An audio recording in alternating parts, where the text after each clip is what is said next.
Captain James Hawkins awoke with a jolt as the alien guard hammered on the metal door of his cell. As the heavy door slid open with a prolonged screech, harsh white light flooded the small space, momentarily blinding him. "On your feet, human scum," the guard snarled in barely intelligible universal common. "It's time for your daily torture session."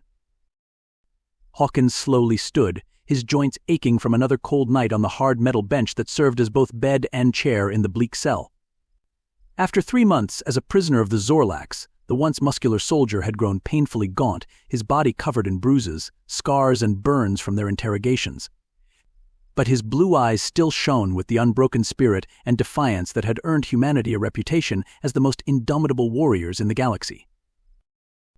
The short gray-skinned guard shackled Hawkins' wrists and ankles and shoved him roughly out of the cell. As they marched down the long corridor lined with cell doors, Hawkins watched and listened carefully, as he did every day, gathering intel and forming a mental map of the massive hollowed-out asteroid that served as a secret prison for the Zorlack Empire's most dangerous captives. Other prisoners, mostly fellow humans but also Arcturans, Procyon, and other species that had resisted Zorlack conquest, shuffled by in chains, heading to the mines to dig for the rare crystals that powered Zorlack warp drives the key to their military dominance. Some met Hawkins' gaze with the numb, dead-eyed stare of the broken, while others still had a faint spark of hope and humanity. Hawkins memorized their faces, adding them to the tally he kept in his head.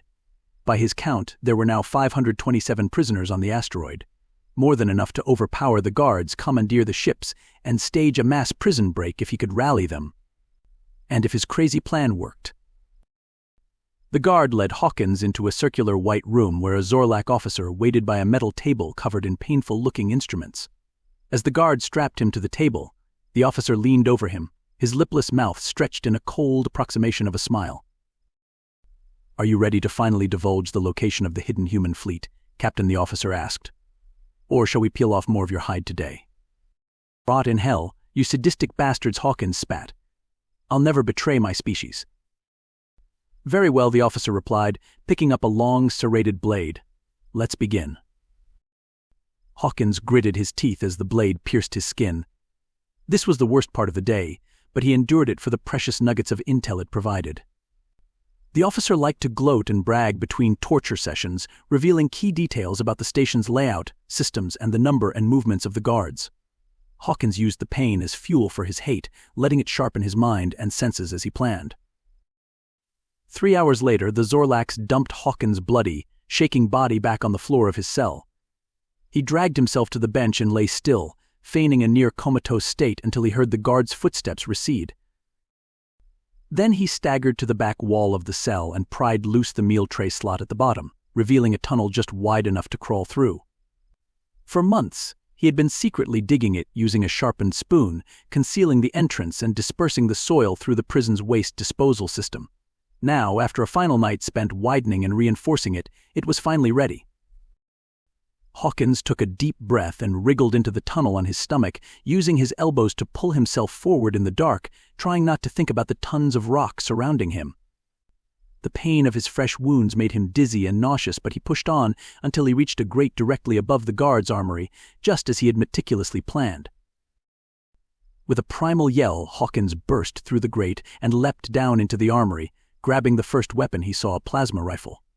The startled guards barely had time to turn around before he mowed them down in a hail of superheated green bolts. Alarms began to blare as he snatched up a bandolier of plasma grenades and extra rifles.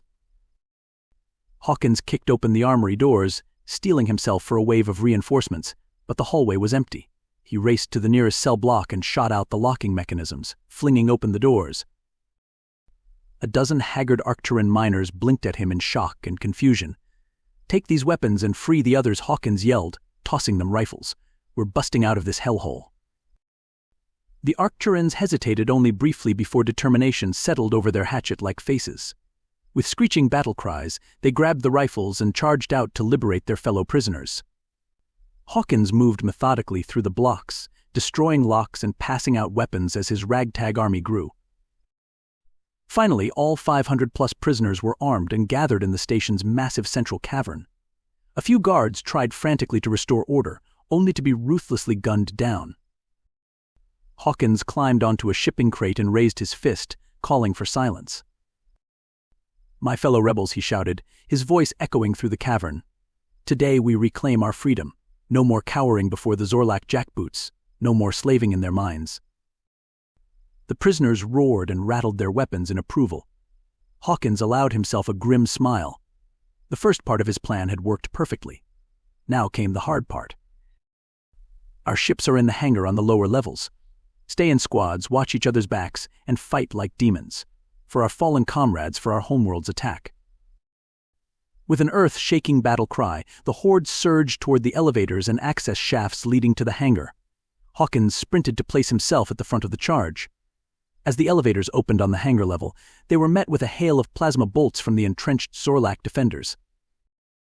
The humans and aliens of the rebellion returned fire, the air filling with the sizzling streaks of plasma and the smell of ozone and charred flesh.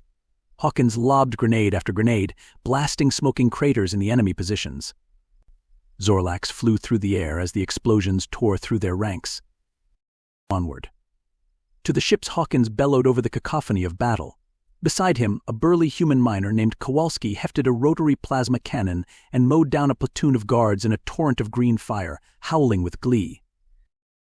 They gained ground, leapfrogging from cover to cover, leaving piles of Zorlack corpses in their wake. But the enemy kept coming, pouring in from adjoining corridors. Hawkins saw dozens of his warriors cut down by the withering fire, human and alien blood mingling on the deck. As they neared the closest ships, a fresh wave of guards emerged from behind a stack of supply crates. Hawkins dove for cover just as a bolt sizzled past his cheek. He blind fired around the corner of the crate, hearing satisfying yelps and thuds. Captain Kowalski yelled, "There's too many of them. We'll never make it to the ships." Hawkins reloaded and racked his brain. Then his gaze fell on the huge cylindrical fuel tanks lining the back of the hangar. "Kowski, Zoran, Grep, lay down covering fire," he ordered. "Everyone else, get to the ships. I'll deal with our friends over there." As his men unleashed a blistering barrage, Hawkins' army crawled to the nearest fuel tank, priming a plasma grenade. He jammed it into an access valve and sprinted back toward the ships, yelling fire in the hole. A moment later, the grenade detonated and the fuel tank exploded in a massive orange fireball that consumed the supply crates and the Zorlacks behind them. Secondary explosions rippled through the other tanks, raining debris and bodies across the hangar. "Go, go, go," Hawkins yelled, waving his men up the ramps of the nearest ships as the hangar began to crumble around them. He ducked as a flaming girder crashed to the deck beside him. He leapt aboard the last ship just as its ramp was raising, plasma bolts pinging off the hull. In the cockpit, a group of Procyon pilots were hurriedly flipping switches and stabbing touchscreens. "Strap in back there," one of them yelled as the engines whined to life. "This might get a little bumpy." The ship lurched into the air, turning ponderously and accelerating out of the disintegrating hangar into the starry void. The other ships fell in behind them, some trailing smoke and sparks, forming up into a tight wedge. "Bastards are scrambling their fighters," the lead Procyon barked, gesturing to the sensor display where dozens of red triangles were rising from the station. "What's the play, Captain?" Hawkins grabbed the ship-wide intercom. "All ships, form up on me and divert power to rear shields. We're punching a hole through their picket line before they can box us in. Then we jump to lightspeed on my mark." Green plasma bolts began to strobe past the cockpit windows as the Zorlack fighters opened fire. The ship shuddered as a glancing hit overloaded the shields. "Weapons free."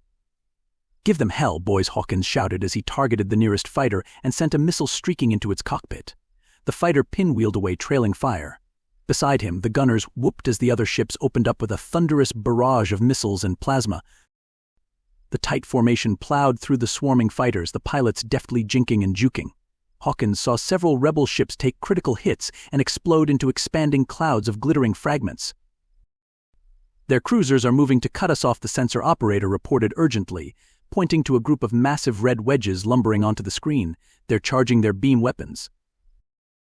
"Evasive maneuvers," Hawkins snapped. "Get us out of their firing solution." The Procyon pilots slammed the ship into a stomach-wrenching series of rolls and dives as blinding white beams of supercharged particles stabbed past them. One frigate took a direct hit and vaporized instantly. But the formation had finally broken free of the fighter screen. All ships. Prepare for emergency lightspeed jump, Hawkins called. 3, 2, 1, punch it. As one, the pack of battered rebel ships elongated and vanished into the swirling colors of hyperspace. On the bridge, the crew erupted into ragged cheers and applause. Hawkins collapsed into a seat, his adrenaline-fueled energy draining away now that the danger had passed. Every joint and wound screamed in agony, but he had never felt so alive. He looked around at the cheering Arcturans, Procyons and humans filling the ship, wounded and weary but flushed with the thrill of victory and freedom, and allowed himself a moment of unfamiliar emotion, hope. "We did it," Captain Kowalski exulted, clapping Hawkins on the shoulder. "We really did it. But where to now?" Hawkins stood and faced his new rebel army. "My friends, this is only the beginning," he said. "We're going to link up with the resistance and take this fight to the Zorlack's own turf. We're going to build a force so strong the Zorlack Empire won't know what hit them. Today we showed them that the beings they once enslaved have the power to shatter their chains. Our creed isn't just 3 words on a flag anymore. It's a rallying cry they'll soon learn to fear." He thrust his fist into the air. Terra. Invictus. Ascendit. Terra. Invictus. Ascendit 500 voices shook the ship as they hurtled through hyperspace toward an uncertain future and the fires of rebellion waiting to be lit.